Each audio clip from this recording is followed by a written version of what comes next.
let's run with the last presentation before the lunch. So I'll be talking about iOS and Google app campaigns. There was we're mentioning in different presentations different approaches. I would like to talk about the strategic and operational approach towards those campaigns. How to actually make it working. What is really good to remember about how to actually make sure that you can align it to your business objectives. And I think if we start from why actually it makes sense to look at from the strategic perspective, it means why actually I should really care about. I think there are two aspects of it. The first one is that if we look at the very last data, looking to the March 2023, we see that in general the iOS market is actually going well. And what we see in this case, we have gaming example. The last March data, which is looking at the March 2023 versus March 2022, is actually really improving. So we see that middle of 2022 in general was very hard for iOS market. But it's really improving in the last months. So in general, the iOS on gaming is going really well. And what is actually interesting, if we look at non-gaming, it's actually even going better, yeah? Because if we look at the, for example, year over year, both for the downloads and revenue for non-gaming on iOS, looking even at the March 2023 versus March 2022, it's actually going really well. Yes, I think a lot of topics related to subscriptions, a lot of stuff actually is really improving on iOS, which actually, again, showing very strong business opportunity in general in iOS topics.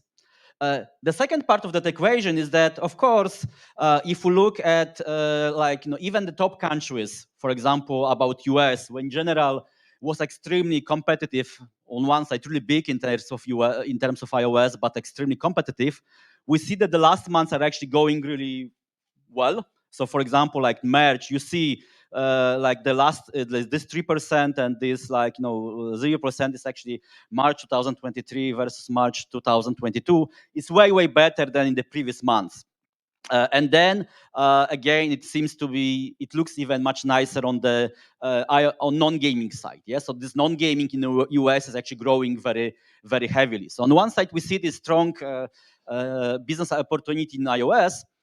But then there is another part of equation that in general, the Google is very strong part of that equation. Yeah. So on one side, we see that Google has a lot of iOS traffic on the search side. It is extremely strong in terms of YouTube, and of course, if we are looking at the Google app campaigns that are running across search, across YouTube, across AdMob across search, especially across YouTube. But then, of course, we can ask ourselves, okay, what it means from the operational perspective. We see that it's quite important to look why actually I should really care about, but how actually I can do it.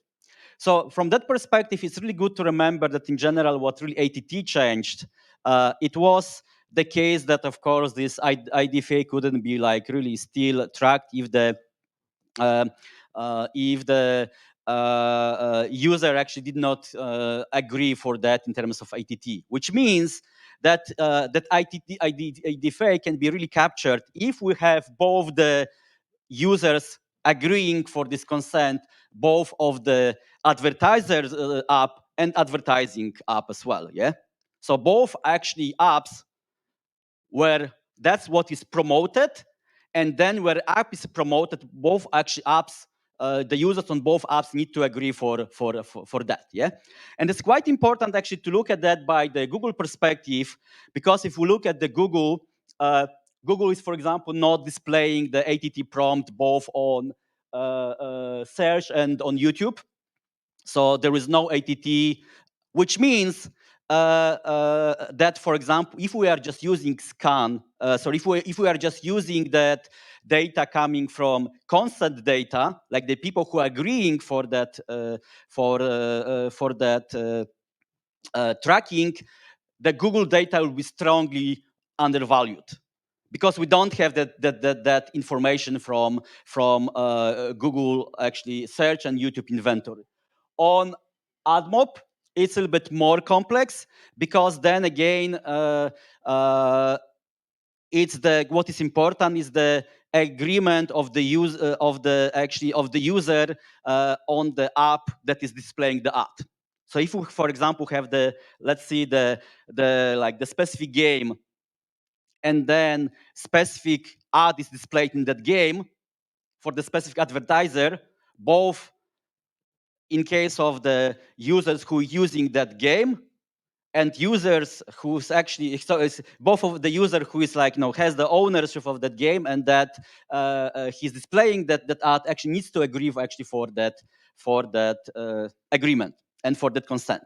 So that's why if we look at three methodologies to actually measure iOS, we have three main ones.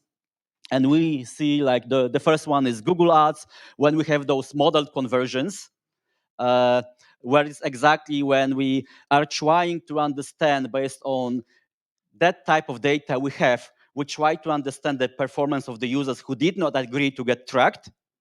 That's why we actually see as really the most reliable in case of Google Ads campaigns, because again, for those Google inventors, we are not displaying ATT, which means that just users who are just agreeing for that measurement are not really like full part of that picture.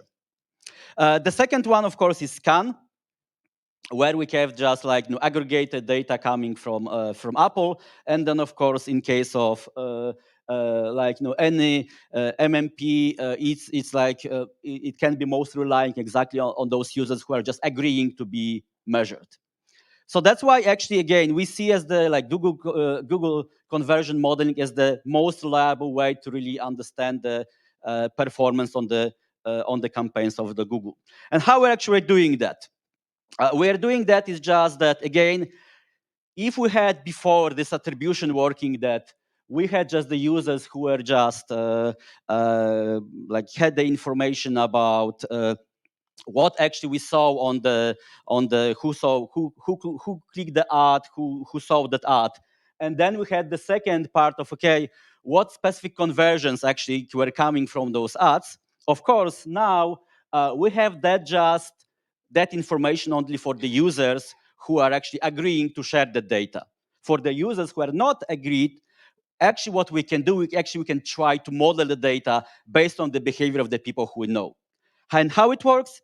It's quite simple. We just try to understand the data, try to understand the different connections between the different variables the users have. So like in terms of what kind of device you use, what is the type of conversion, what is the time they are using that specific inventory, what is the browser, and so on and so on. And how it works is that, again, we separate the interactions actually into two groups. The first one is that where we have actually that information about those users. The users agreed to actually get tracked, and we have the full connection between the kind of click and then the final conversion. And then the second group, where actually we cannot have it, we cannot actually see that connection because we don't have the right. Then what we try is actually try to divide the people who are actually agreeing to share the data, and we have the full information. We try to actually divide into different subgroups. So like the subgroups of the people who are very similar device, who are very similar browser, have the very similar characteristics of the data.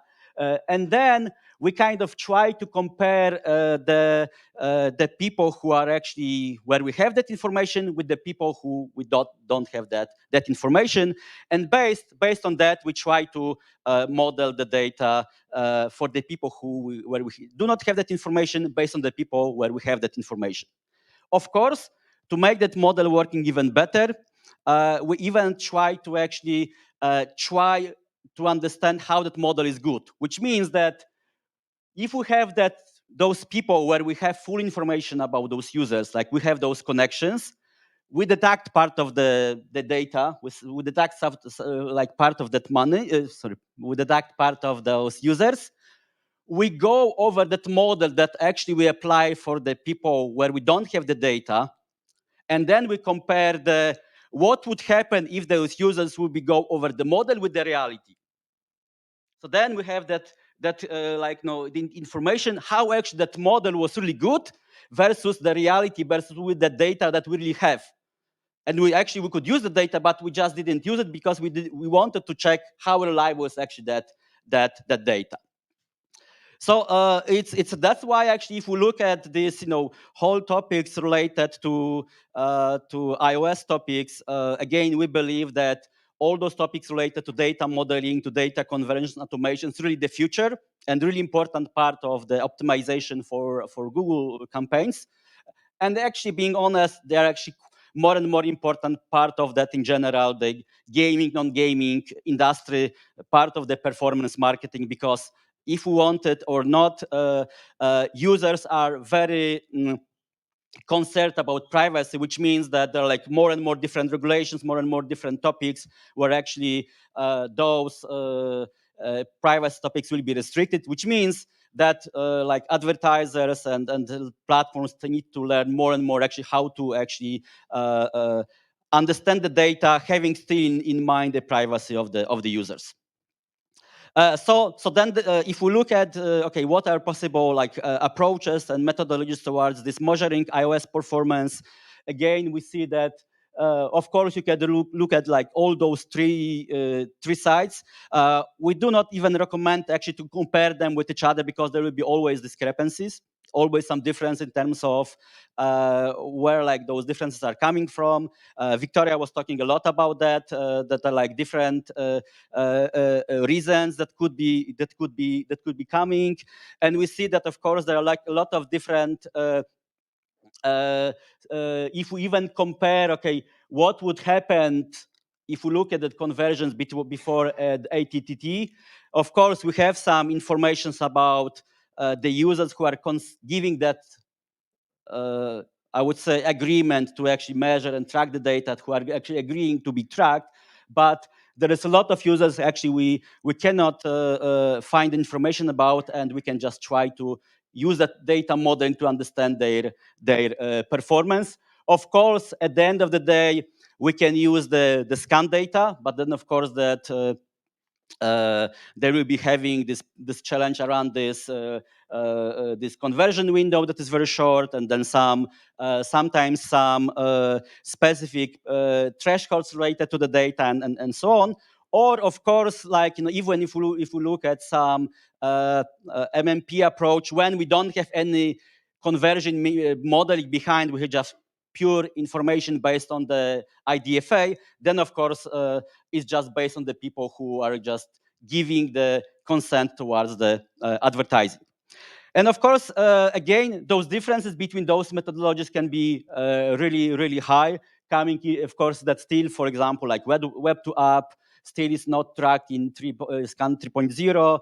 There are some differences in terms of conversion windows between all those systems. There are some privacy thresholds and so on. Yeah. So again, I will talk about more details in terms of what it means from the practical perspective. Yeah? So there are a few different our scenarios that we can see sometimes in the reality, and it's good to look at them. So for example, like the first one is, it can happen that a lot of our traffic comes from GDN and AdMob. Like in general, in this whole ecosystem where we have this iOS campaigns on Google, strong part comes from AdMob. And then what we can happen actually is that if, for example, our app has very low consent, so very low percentage of the people who are agreeing that for the data, and then we look at that, there are some of those privacy thresholds, then of course this consent data can be giving not the full picture. And then at the end of the day, for the AdMob campaigns, if we are using just, for example, just scan and look at the campaigns, it could be the number of nulls. So the number of users who are actually getting into the privacy thresholds can be quite high. So in this case, for example, it could be happening that in such campaigns, for example, we have quite a lot of, for example, like unavailable data. So it's good to be kind of aware of it as well. Like a second scenario that we can expect and sometimes can actually come as well is that, for example, our iOS campaigns are focusing on search, and then a lot of users coming down from the search, and then if we have just I would say if we have conversion window in our campaigns very long, longer than this 24 hours, for example, looking at that just the scan data, again, will not provide the full picture about efficiency and performance Google campaigns, because a lot of users who will be just going outside of this 24-hour conversion window for the campaigns. Another scenario is, that can happen that, for example, like our iOS campaigns are focusing on mostly on YouTube, on Google, yeah. And in this case, can actually happen that, for example, the scan data should be a bit more reliable. Then, if we just again looking at the data by the perspective of the users who agreed to consent and share the data, that would be very low because again, Google is not displaying the ATT actually in this case on the YouTube. Sometimes it could be a bit higher because still the Google campaigns for even in like conversion modeling, they're not showing the view through conversions, for example. Yeah. Okay. So there are like a few different reasons why those discrepancies could be actually different. If we compare just Google data with some scan data, so they are just becoming from different reporting in terms of, okay, what is the view of Google in terms of what's the specific conversion seen as the conversion, what is actually the approach towards, for example, web to app. So, for example, like still in SKAN 3.0, web to app does not work. So, if we want just to look at the campaigns by perspective of, okay, many users probably are moving from web to app, so they're starting something on web and they're buying in the app. Again, only Google model conversions will actually give us information about the topic. Yeah, and of course there are some difference in terms of the conversion window and so on. Yeah, and of course we can ask ourselves, okay, what it really means in the reality. Yeah, so this is actually quite interesting data because what it's showing what is the share of the marketing spent on iOS versus on Google versus on Android. So we see that in general, it's like between 13 to like 25%. In some genres, it's much higher. In some genres, a bit lower. Again, please do not share it. Like no Facebook, no LinkedIn, no nothing like that. And then you could see that, okay, there are some genres like, for example, strategy, where this iOS is extremely strong on Google. Like RPGs is quite strong. Like in general, finance, in general. Some like even like mid-core plus games are actually really strong on iOS. Of course, the first thing is it's still quite important that in general, because a lot of advertisers are using, for example, scan data or like sometimes this consent data to understand the quality and the efficiency of the traffic, then those privacy thresholds come into the point, which means that in general we see that the bigger the advertiser, the more likely it's actually he's able to see the outcome in terms of the data. Yeah. So for example, if we divide the Google advertisers into 5 leagues, so the biggest ones, smaller ones, smaller ones, smaller ones, and the smaller ones, then the bigger ones are 2 times more likely to spend on Google than the smaller ones. Yeah. Again, coming from those privacy threshold, and sometimes even, of course, topics related to how to approach it from the analytics perspective and so on. Yeah. And of course, if we compare some specific like top countries in different gaming, non-gaming genres, of course, like US is very important, especially in categories like education. But there are some countries, like for example, let's see, casino, like for Taiwan is very, very, very big. Or for example, like in board games, we have some countries like Australia, or like if we look at some countries, like let's see, for example, like simulation, like Germany is quite big, or for example, like in RPG, Japan. In this case, we of course it's like it's quite big topic and big market for those markets. Okay, so what it means in reality, what actually, if we combine those topics related, okay, we know that we can approach that measurement in 3 different ways. Modeled conversions that we see in Google AdWords in the account. Then we have the SKAN data that we can actually take from the Google account as well. It will be, of course, based on the Apple data, and then we can look at just the data coming from, for example, MMP, where we have, for example, if it doesn't have any additional modeling, it can just, for example, show the information based on the users who are just giving consent to that, to just share the data for further advising. So what it means, the first approach is just, it's really just test out those Google iOS campaigns if you haven't tried yet.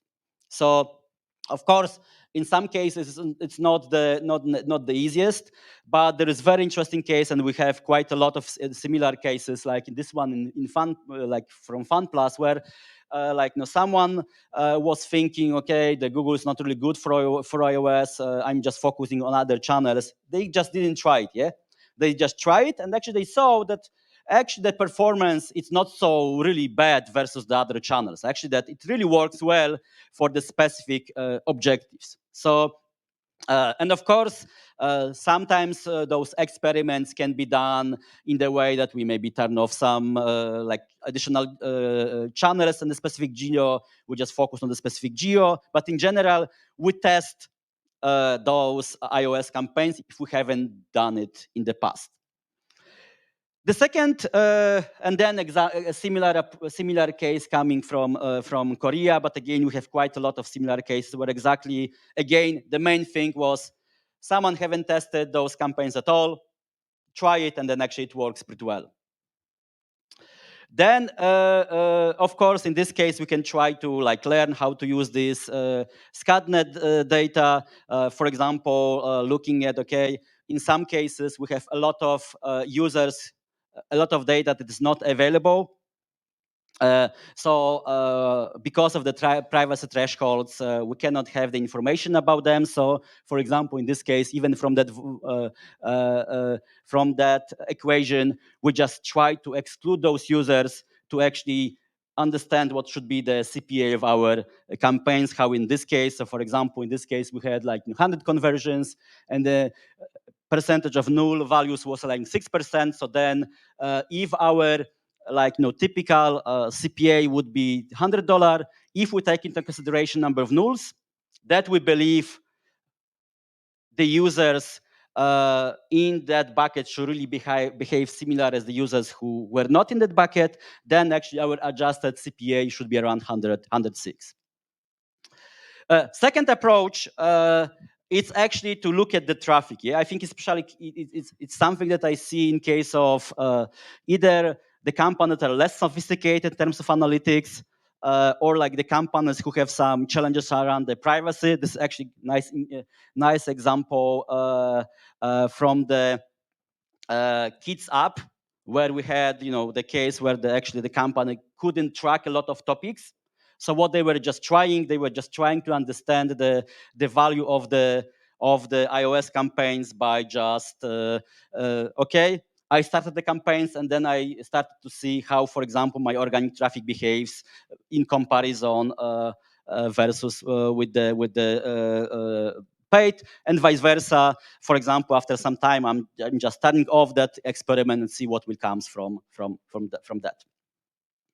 that.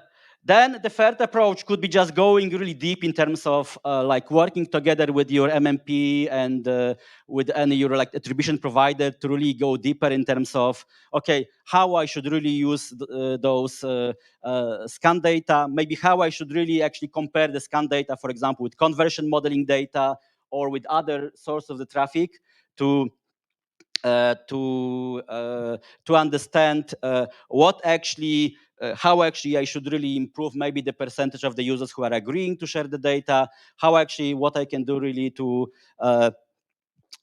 improve actually that whole performance coming from iOS campaigns. This is actually a very interesting case where actually the company really focused heavily to really actually increase the number of people who are actually agreeing to share the data with the company. Yeah. So if they have the higher percentage of the people who are agreeing to share the data, then the data is actually more reliable. So then it's easier for them actually to create those app campaigns. Uh, then the fourth example could be just focus more on the model conversions. Yeah. So it's like a lot of players are actually using more and more the like the conversions that actually are giving really like strong influence in terms of okay, what it really actually, if we start to know how to use those model conversions, we then what is actually the outcome of those campaigns. And again, using the model conversion is not easy, but especially if we are more sophisticated of the data, can be extremely powerful for our campaigns. Then, of course, we need to take into consideration those topics related to that conversion delay, which can happen up to 5 days. So then we need to look at those conversion data from the conversion model, from model conversion in terms of this conversion delay plus conversion window. So of course, there are some challenges to use those data, but still, if we know how to do it, if we look at the data by the perspective of, okay, what is our revenue, what we can see in our scan data, how we can compare it with model conversions, then we can actually find the really the sweet spot for our campaigns. Especially again, if we have some people who are in our company focusing heavily on the data, so actually can do some additional stuff. For example, they're able to do some like deeper experiments, like in this case when we had, for example, like, okay,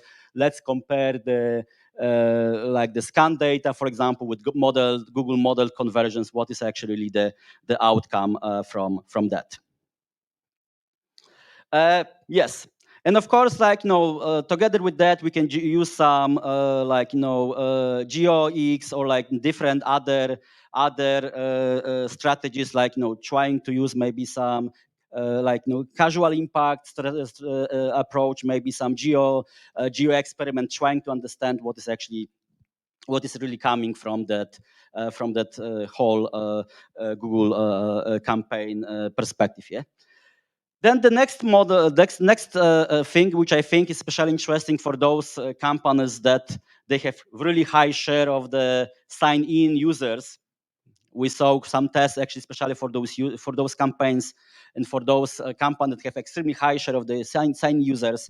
That actually, if we start to learn how to use that first-party data actually to enrich the models for this iOS campaigns, that actually can be strong additional influence. For example, in this case, we saw that if we're just analyzing some campaigns, and then we had those apps that had very heavy share of the users who had the like sign-in data. They could use those sign-in data for campaign optimization. We saw very strong increase in performance in total, especially in YouTube, because then we have sometimes less data for that specific platform. And then, of course, we can really go even deeper in terms of understanding what is this, web to app approach as well. Yeah, like just recently.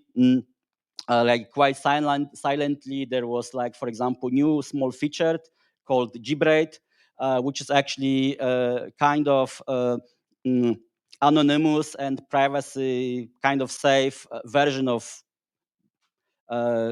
G Suite that you know probably from AdWords campaigns, which actually can be really used as well as the way to really simplify and add some additional tracking from this web to app approaches. Again, it's not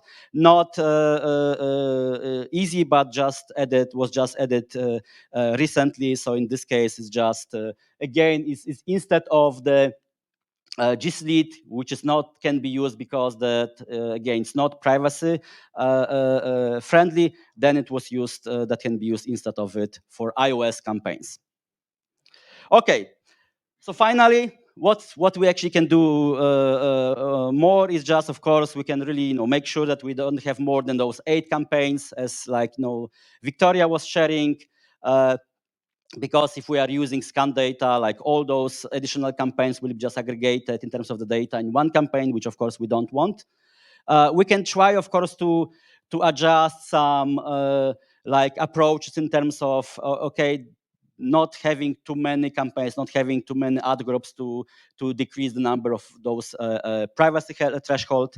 And that's more or less it. Looking at some additional best practices, like making sure that we know about those conversion delays, making sure that we can adjust our conversion window, that we do some tests on the geo site, and of course we can actually go deeper in terms of what is really our performance on Google Ads.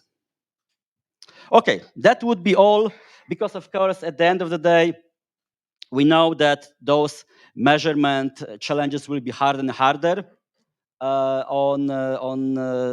in general in performance marketing. So iOS is just one example where it's sometimes not easy to see the more picture, like the full picture is just about, trying to actually increase that percentage of that reality that you can see. Yeah? And by adopting different strategies, different tests, you can just try to understand more and more. Maybe not seeing the whole picture, but understanding what it really is. Because I think that's what it's really about in general, performance marketing, the privacy first word. It's not really about to understand, like know every user. It's not about knowing any like every campaign that we have, but trying to be able to understand the full picture that it actually creates based on those users. And that would be all from my side. If we have any questions, I am happy to answer those questions.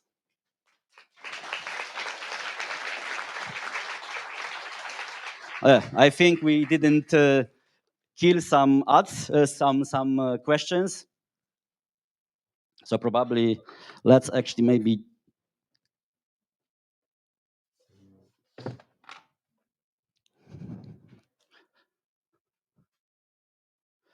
Okay, so yes, so from what we see is that for iOS, the amount of Google installs is less than conversion modeling.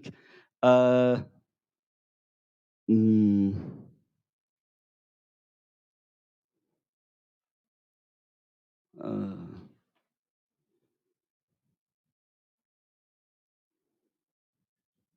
okay, I mean, if I understand the question, is that from our end, we see that for iOS, amount of Google installs from ASO installs is less than conversion modeling tool in Google platform. Maybe maybe you know the reason. I'm not sure I understand correctly the question, but the thing is, of course, that if we look at the conversion modeling, the conversion modeling is not cross-platform. Yeah, he's looking at the data from the Google perspective. Yeah, so it can happen that we can have the conversions attributed to Google campaigns that were just delivered by another channel. Yeah, so that's why, of course, the more cross-channel approach we have in our like media mix in our campaigns, the kind of probably more we need to kind of look at comparison of SKAN data and Google modeling data, because of course that Google modeling data can take sometimes the credit for other campaigns. Yeah, but still if I understood the question, like I didn't see the situation when, for example, like paid plus organic was mm, more more was less than just model conversions. Yes, so I mean sometimes the model conversion can take the credit for some additional conversions, but not for many of them. Did you? Uh, what could be the other one? Okay, how do you pick the best creatives for UAC iOS?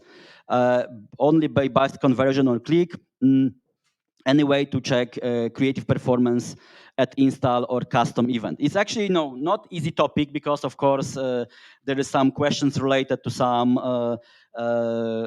those privacy thresholds, and a lot of depends on our scale. So that's why, especially for this optimization of creatives, that's why actually it's quite important to use this data modeling that we have in AdWords, because that would be the most reliable and the broadest type of the data we can use. Yeah, and then based on that we can just decide which creative works best. Still, it's a bit tricky in terms of finding, for example, in terms of the like specific event for our campaigns, because if we don't have a lot of data, because for example our conversion window is longer than just those 24 hours, then we will not have a lot of information, for example, from the SCAD for that specific creative. Okay, I think like everyone is waiting for the lunch, so thank you very much. So let's see in 1 hour.